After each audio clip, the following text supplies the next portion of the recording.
Why is it so hard to change? Why is it that we always find ourselves drifting back to the way that we were?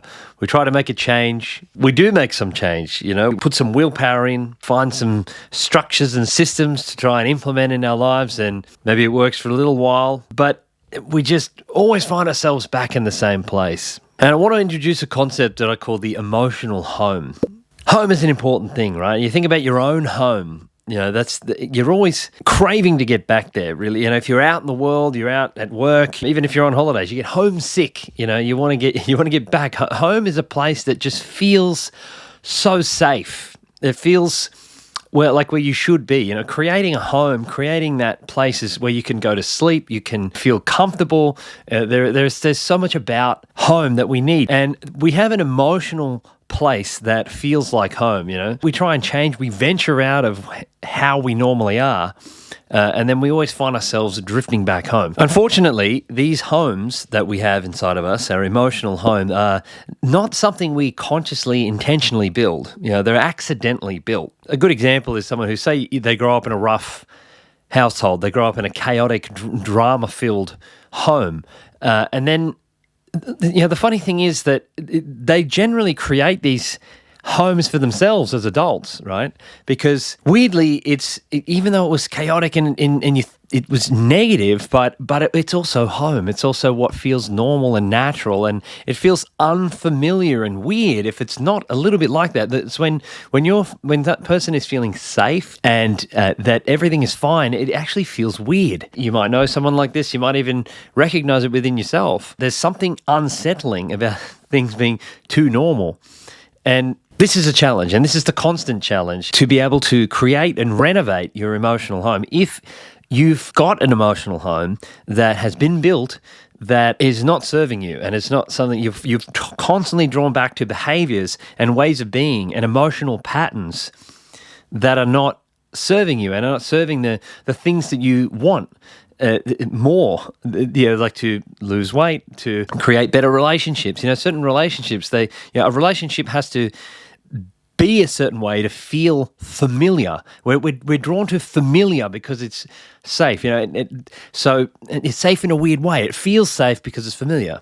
I think there's a confusing relationship between familiarity and safety. Even though a situation isn't safe, it feels familiar, which makes you feel at home. This is the challenge of staying aligned with a change that you're trying to make, because there is a home constantly calling you back, an internal place, an internal sense of where you should be, where you go to go to sleep, to be comfortable. It's weird.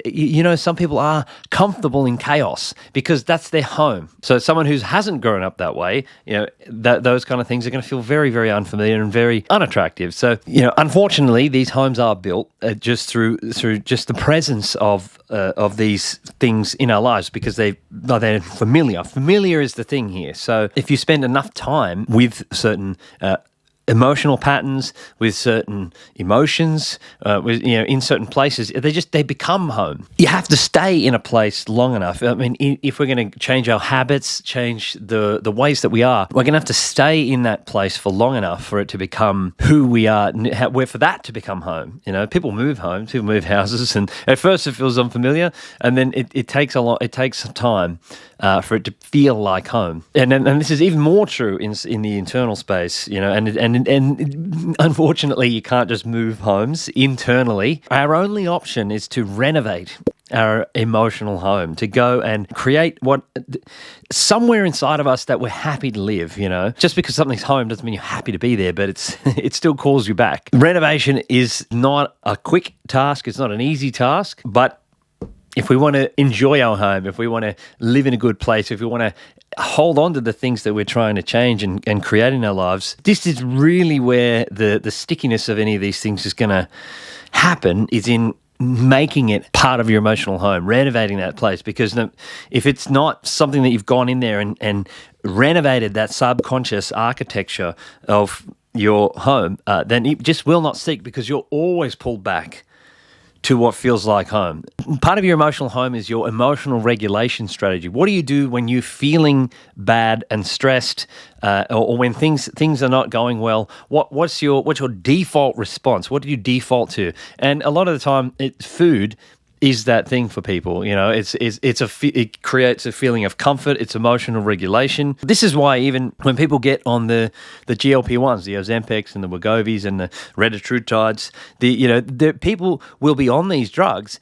And even though they don't have that biological chemical hunger thing going on, because it's been neutralized by the drug, they still will eat, because the eating was not about that. And that was James Corden was actually quoted as saying that, him talking about it, saying that he's like, well, he had it, but it didn't change anything about his eating patterns because that's not why he ate. He ate to regulate his emotions. He was emotional eating, and it was he didn't say safety, but it's a place of safety and familiarity, and it was where his emotional home was. And to just stop that, it's just like they feel lost in the wilderness. This is what regulates me. This is where I feel comfortable and familiar, and this is what I do. This isn't a chemical thing. This isn't about the right program. This isn't about making sure that you've got the right science in place.